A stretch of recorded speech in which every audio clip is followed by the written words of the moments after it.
सरिता अपने कक्ष में खड़ी आंखें बंद किए बीते दिनों की घटनाक्रमों की समीक्षा कर रही थी। 1 साल पहले का वो दिन उसकी और उसकी माँ सावित्री जी की जिंदगी का सबसे अनमोल दिन था, जब एलएलबी की फाइनल परीक्षा का परिणाम घोषित हुआ और देखते ही देखते सरिता पूरे विश्वविद्यालय में चर्चा का विषय बन चुकी थी, क्योंकि वो पहली लड़की थी जिसने विश्वविद्यालय के अब तक के इतिहास में टॉप किया था। इसीलिए विश्वविद्यालय में उसे सम्मानित करने के लिए एक विशेष कार्यक्रम रखा गया। जब सरिता को डिग्री और पुरस्कार लेने के लिए मंच पर आमंत्रित किया तो सरिता ने अपनी इच्छा जताई कि ये पुरस्कार उसे उसकी माँ सावित्री जी के हाथों से दिया जाए। अपनी बेटी के मुंह से अपना नाम सुनते ही दर्शकों में बैठी सावित्री जी घबरा गई, तो सरिता खुद आकर अपनी माँ को स्टेज पर लेकर गई। घबराते हुए सर झुकाए जब सावित्री जी मंच पर पहुंची तो सरिता ने कहा, बस माँ, आज के बाद आपको कभी किसी के सामने इस तरह नज़र नहीं चुरानी पड़ेगी। आपकी आधी तपस्या तो आज सफल हो गई है, बाकी आधी तपस्या सफल करने की जिम्मेदारी आपकी बेटी लेती है। अपनी बेटी की बात सुनकर सावित्री जी को कुछ भी समझ में नहीं आया, लेकिन उस वक्त उन्होंने उससे कुछ नहीं पूछा और अपनी बेटी के गले में मेडल पहनाने लगी। मेडल पहनाते हुए सावित्री जी की खुशी के आंसू रोके नहीं रुक रहे थे। आखिरकार ये उनके अब तक के जीवन का पहला अवसर था जब वो किसी दुख में विवश होकर नहीं, बल्कि खुशी की अधिकता से रो रही थी। सरिता ने अब हॉस्टल छोड़कर एक छोटा सा घर किराए पर ले लिया था और अपनी माँ को लेकर वो अपने किराए के घर में चली गई। वहाँ पहुँचते ही सावित्री जी ने सबसे पहले भगवान को भोग लगाया और फिर सरिता की मनपसंद का खाना बनाने लगी। जब दोनों माँ बेटी खाना खाने बैठी तो अचानक सावित्री जी को मंच पर कही हुई अपनी बेटी की बात याद आई, तो उन्होंने सरिता से कहा, बेटी, आज तुमने मंच पर जो बात कही थी उसका क्या मतलब था? तो सरिता ने कहा, माँ, सही समय आने पर मैं आपको सब कुछ बता दूंगी। पहले तो मुझे कल सुबह का इंतज़ार है। संदीप सर ने मुझे अपने दफ्तर बुलाया है। वो इस शहर के सबसे काबिल वकीलों में से एक हैं। अगर मुझे उनके अंडर रहकर प्रैक्टिस करने का अवसर मिल गया तो समझो आपकी बेटी की राह थोड़ी आसान हो जाएगी।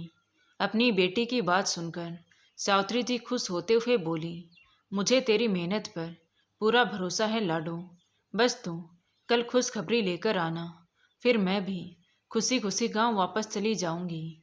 नहीं माँ, अब तुम कहीं नहीं जाओगी, यहीं शहर में मेरे साथ मेरे पास रहोगी, सरिता ने कहा। तो सावित्री जी ने चुपचाप हाँ में सर हिला दिया। वैसे भी सरिता के अलावा इस दुनिया में उनका था ही कौन। अगले दिन जब सरिता मुस्कुराते हुए मिठाई के डिब्बे के साथ घर पहुंची तो सावित्री जी समझ गई कि उनकी बेटी की इच्छा पूरी हो गई है और संदीप सर ने उसे अपना सहायक बना लिया है। अपनी बेटी को कामयाबी की सीढ़ियां चढ़ते देखकर सावित्री जी के अब तक के जीवन के सारे दुख मानो मिटते जा रहे थे, लेकिन इन दुखों की गहरी छाया जो उनकी बेटी सरिता के मन में बसी हुई थी, उसका हल्का होना अभी संभव नहीं था। वो संदीप सर के साथ काम करते हुए धीरे धीरे वकालत से जुड़ी सारी बारीकियां सीखती जा रही थी। अब सरिता का स्वतंत्र रूप से अदालत में केस लड़ने का वक्त आ चुका था, तो उसके संदीप सर ने अपने पास आए महत्वपूर्ण केस की फाइल अपनी शिष्य सरिता के सामने रखी।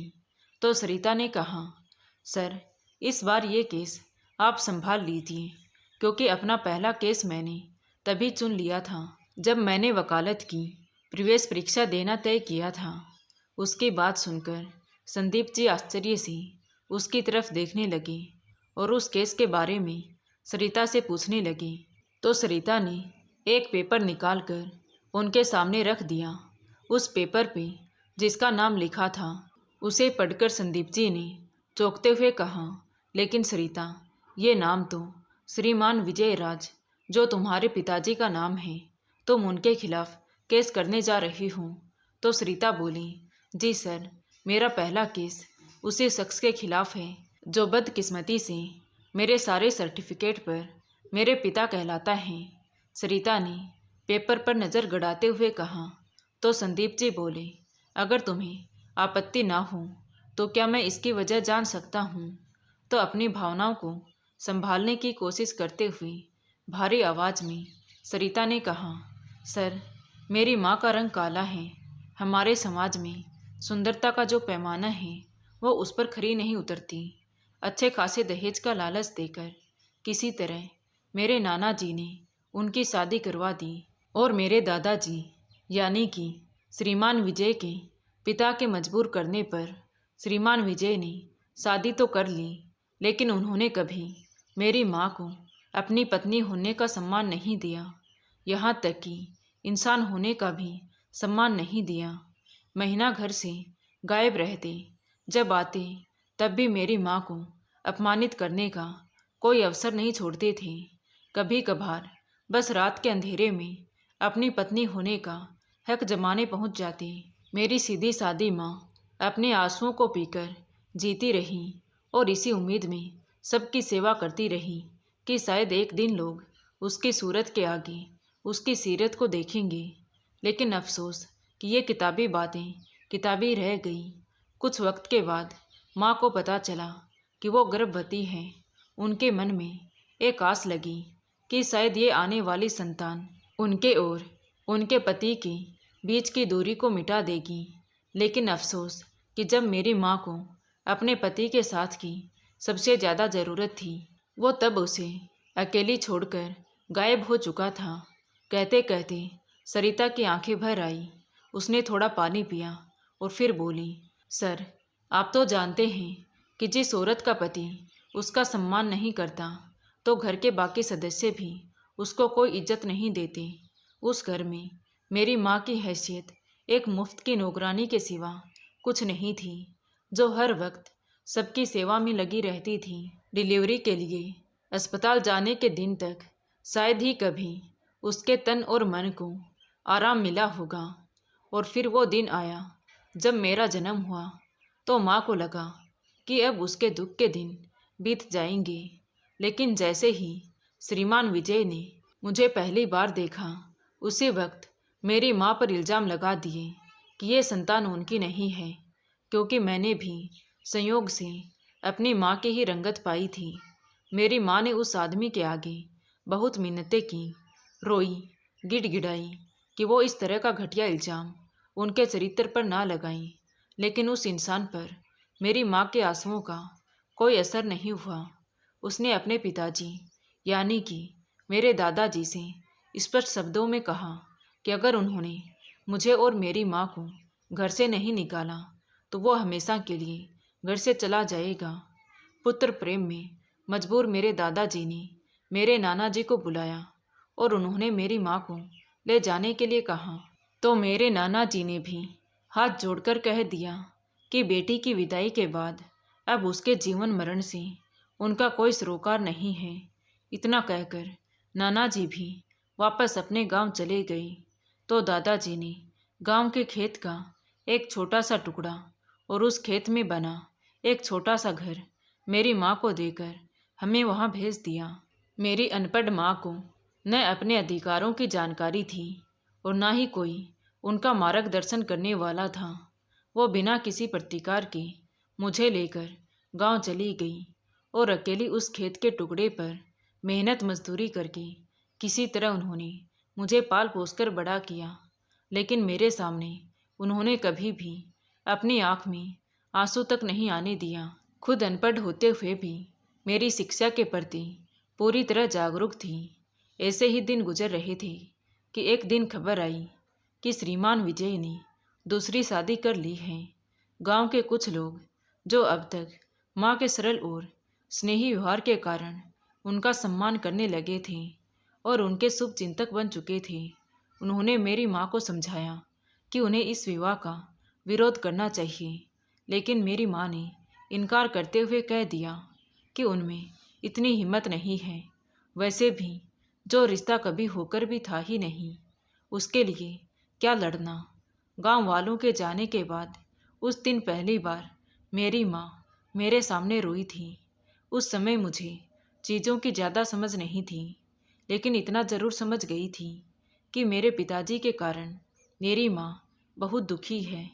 मैंने उनके आंसू पोंछते हुए कहा, माँ, मुझे पता चल गया, पिताजी अब कभी हमारे पास नहीं आएंगे। तुम मत रो। मैं अब कभी ये जिद नहीं करूँगी कि पिताजी को बुलाओ या मुझे उनके पास ले चलो। आज के बाद मैं तुम्हें कभी परेशान नहीं करूँगी। मेरी बातें सुनकर मेरी माँ ने मुझे अपने गले से लगा लिया और ज़ोर ज़ोर से रोने लगी। रोते रोते हम दोनों माँ बेटी कब सो गई पता ही नहीं चला। अगली सुबह विद्यालय जाते समय मेरे बाल मन ने ये तय कर लिया था कि मैं पढ़ लिख कर इतनी काबिल बनूंगी कि अपनी माँ को रुलाने वाले को रुला सकूं। मुझे ये समझ आ गया था कि मेरी माँ की सबसे बड़ी कमी उनकी अशिक्षा थी। जैसे जैसे मैं ऊंची कक्षा में पहुंचती गई, मुझे कानून के अधिकारों की समझ होने लगी और मैंने अपना रास्ता चुन लिया। कानून का रास्ता, जिस पर चलकर मुझे अपनी माँ का खोया हुआ सम्मान लौटाना था। बिना किसी गलती के समाज में उनकी झुकी हुई नज़रों को उठाना था और इसमें मेरी माँ ने भी मेरा पूरा साथ दिया। और आज वकालत पास करके मैं आपके इस दफ्तर में खड़ी हूँ। अब मेरी बारी है कि मैं अपनी माँ का साथ दूँ, जिसे ससुराल वालों ने भी और मायके वालों ने भी सबने अकेला छोड़ दिया था। सरिता की बातें सुनकर पास बैठे उसके वकील संदीप जी की भी आंखें भर आई। उन्होंने अपने आंसू पोंछते हुए कहा, आगे बढ़ो सरिता, कोर्ट का नोटिस उस शख्स को भिजवा दो। मैं पूरी तरह से तुम्हारे साथ हूँ। उनकी बात सुनकर सरिता थोड़ी आश्वस्त हो गई और उसने अपने पिता श्रीमान विजय के पते पर कोर्ट का नोटिस भिजवा दिया, जिसमें उस पर यह इल्ज़ाम लगाया गया था कि उसने पहली पत्नी को तलाक दिए बिना ही गैर कानूनी रूप से दूसरी शादी की और अपनी पहली पत्नी के चरित्र पर गलत इल्ज़ाम लगाकर उसकी संतान को स्वीकार नहीं किया, जिसके कारण उसे और उसकी संतान को समाज में कदम कदम पर अपमानित होना पड़ा। नोटिस भिजवाने के बाद सरिता घर के लिए निकल गई। घर पहुंचकर उसने अपनी माँ सावित्री जी के आगे नोटिस की एक कॉपी रखते हुए कहा, माँ, यह है तुम्हारे सवाल का जवाब। तो सावित्री जी ने हैरानी से कागज़ देखते हुए कहा, यह क्या है लाडो, क्या लिखा है इसमें? तो सरिता ने उन्हें इस नोटिस में लिखी हुई सारी बातें बताई, जिसे सुनकर सावित्री जी कुछ देर तक खामोशी से बस उसका चेहरा देखती रह गई। क्या हुआ माँ, कुछ तो बोलो, सरिता ने कहा। तो अपने आंसुओं को रोकने की कोशिश करते हुए सावित्री जी बोली, इसकी क्या ज़रूरत थी लाडो, जब उस वक्त किसी ने हमारी बात नहीं सुनी तो अब कौन सुनेगा। तो सरिता ने कहा, ये बहरा समाज किसी की मुख वेदना नहीं सुनता माँ, इसे सुनाने के लिए कभी कभी चीखना पड़ता है और ये नोटिस वही चीख है। अब तुम्हारी बेटी तुम्हारे लिए लड़ेगी, क्योंकि जो स्वयं अपने लिए नहीं लड़ते, कोई उनके लिए नहीं लड़ता, कोई उनके हक में नहीं बोलता। अपनी बेटी की बातें सुनकर सावित्री जी, जो अब तक अपने आंसू रोक रखे थे, वो बाहर छलक आई। तो सरिता ने अपनी माँ के आंसू पोंछते हुए कहा, बस करो माँ, पूरी जिंदगी बहुत रोई हो तुम। अब ये आंसू तुम नहीं, वो लोग बहाएंगे जिन्होंने तुम्हारे साथ गलत किया है। कहकर सरिता अपनी माँ के लिए खाना लेने रसोई घर में चली गई। उधर जब कोर्ट का नोटिस श्रीमान विजय के घर पहुंचा तो उसे देखकर सबके होश उड़ गई कि अचानक इतने सालों के बाद उस कायर सावित्री में इतनी हिम्मत कैसे आ गई, जो वो अपने वकील से ये नोटिस भिजवा रही है। वो सीधा अंदर गया और अपनी परेशानी अपनी दूसरी पत्नी मंजू को बताई। तो मंजू भी घबरा गई और बोली, अब क्या होगा जी, कहीं वो काली कलूटी हमारी ज़िंदगी में फिर से तो नहीं आ जाएगी। तो विजय बोला, तुम फिक्र मत करो, मैं देख लूँगा इसे कोर्ट में। इनसे निपटने के लिए मुझे किसी वकील की भी ज़रूरत नहीं है। नियत तिथि पर सालों बाद जब दोनों पक्षों का अदालत परिसर में आमना सामना हुआ तो सावित्री जी के साथ सरिता को देखते ही विजय समझ गया कि सावित्री जी के वकील कौन हैं।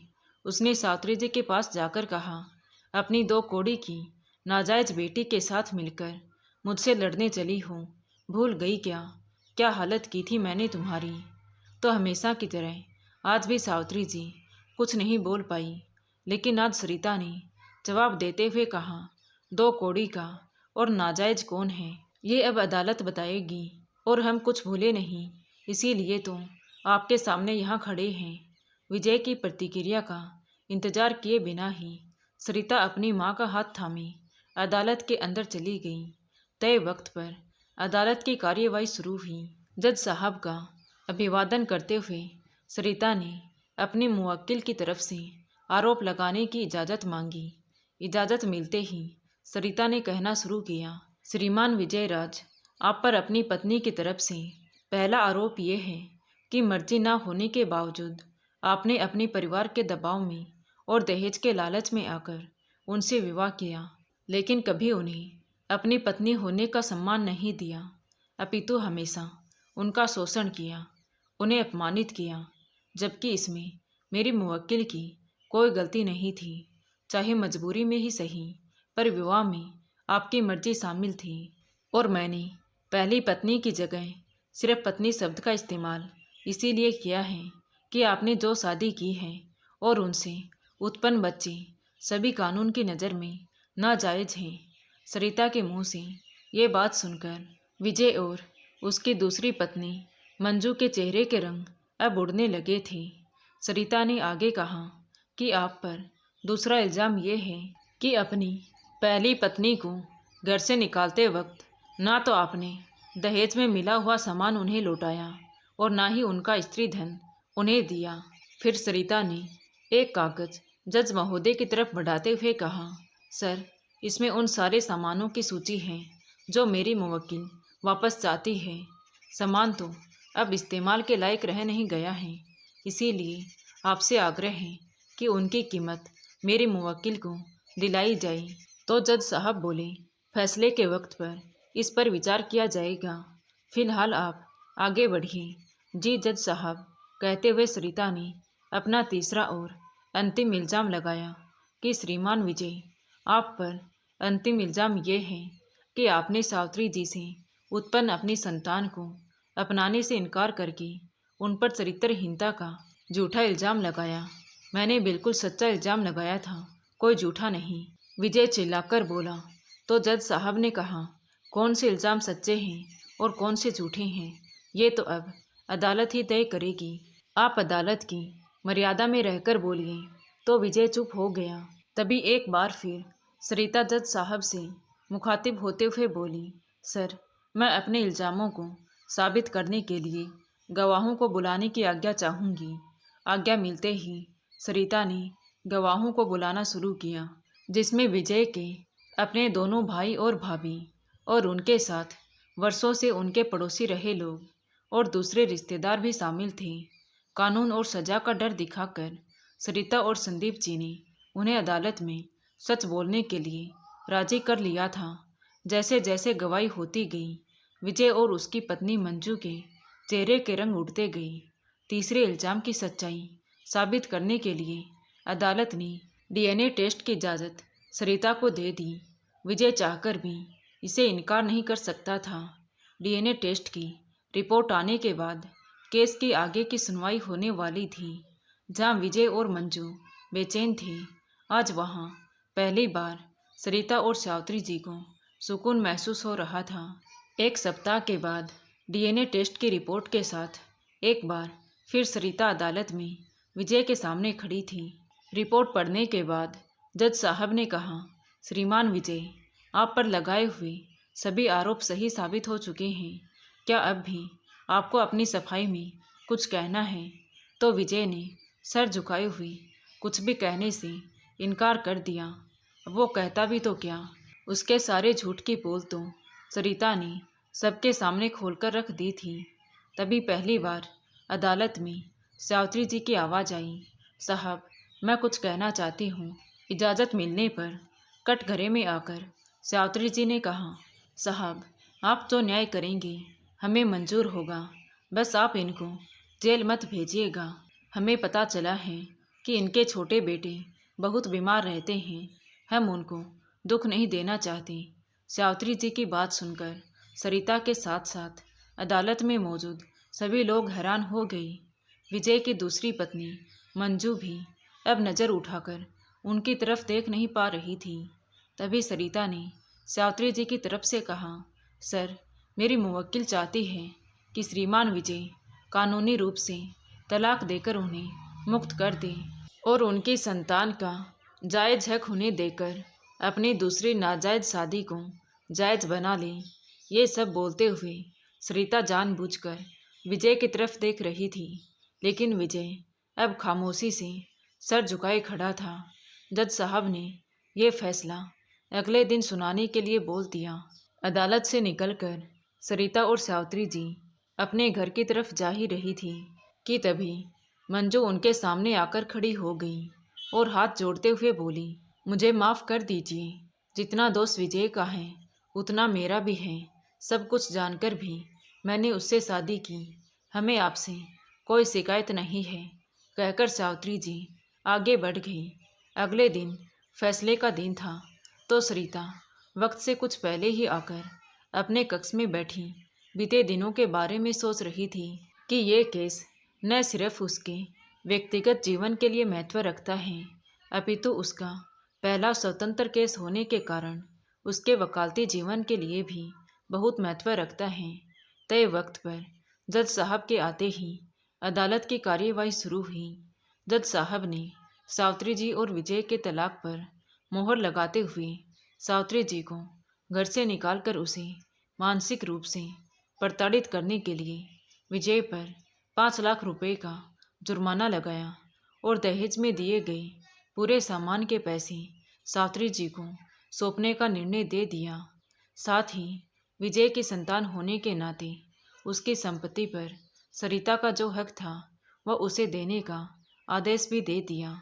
तो विजय ने हाथ जोड़कर इस फैसले से अपनी सहमति जता दी। अदालत से बाहर निकलकर जैसे ही श्रीमान विजय का सरिता और सावित्री जी से सामना हुआ तो सरिता बोली कि आप इस गलत फहमी में मत रहिएगा कि मुझे और मेरी माँ को आपके पैसों का कोई लालच है। आपसे मिले हुए सारे पैसे और संपत्ति हम वृद्धाश्रम में दान में देंगे। मेरी जिस माँ ने ज़मीन के छोटे से टुकड़े पर मजदूरी करके अपनी बेटी का पालन पोषण कर लिया, उस माँ को और उसकी सक्षम बेटी को आपके पैसों की कोई ज़रूरत नहीं पड़ेगी। लेकिन अगर हम अपना हक छोड़ देते तो आप जैसे लोगों को सबक कैसे मिलता। मुझे बस आपकी एक ही चीज़ चाहिए थी, मेरी माँ के चरित्र पर आपके द्वारा लगाए हुए झूठे आरोप से मुक्ति और समाज में उसके खोए हुए सम्मान की वापसी, जो मैं आपसे छीन चुकी हूँ। अब विजय कुछ बोलता उससे पहले ही वो दोनों माँ बेटी आगे बढ़ गई। अगले दिन के अखबार सरिता की तारीफ़ों से रंगे हुए थे। कुछ दिनों के बाद 2 दिन की छुट्टी में सावित्री जी सरिता को लेकर गांव पहुंची तो गांव में भी सरिता की जीत की खबरें पहुंच चुकी थीं। जो लोग आज तक सावित्री जी और सरिता का मजाक उड़ाते थे, उन्हें अपमानित करने का, उन पर उंगली उठाने का अवसर ढूंढते थे, आज उन सबके सर शर्म से झुके हुए थे और अपने संघर्ष के साथ साथ अपनी बेटी की बदौलत आज पहली बार सावित्री जी सबसे नज़रें मिलाकर बातें कर रही थी। जीवन में पहली बार उनके होठों पर संतोष भरी मुस्कुराहट सजी हुई थी। अपनी माँ को खुश और मुस्कुराते हुए देखकर सरिता बोली, माँ तुम्हारी मुस्कान ने मुझे आज जीत का असली एहसास दिया है। बस तुम इसी तरह मुस्कुराती रहना, फिर देखना तुम्हारी बेटी जीत के रास्ते पर आगे बढ़ती रहेगी। तभी सरिता के सर पर आशीर्वाद भरा हाथ रखते हुए सावित्री जी ने कहा, तूने सच कहा था लाडो, कभी कभी अपनी आवाज़ सुनाने के लिए हमें चीखना पड़ता है। आज तेरी माँ को तेरी इस चीख पर बहुत गर्व है लाडो। तो सरिता स्वयं को अपनी माँ के आंचल में छुपाते हुए मन ही मन मुस्कुरा रही थी। तो दोस्तों, आपको ये कहानी कैसी लगी कमेंट करके ज़रूर बताएं। कहानी अच्छी लगी हो तो प्लीज़ वीडियो को लाइक करें, शेयर करें और हमारे चैनल कहानी विद देवांशी को सब्सक्राइब ज़रूर करें। Thank you.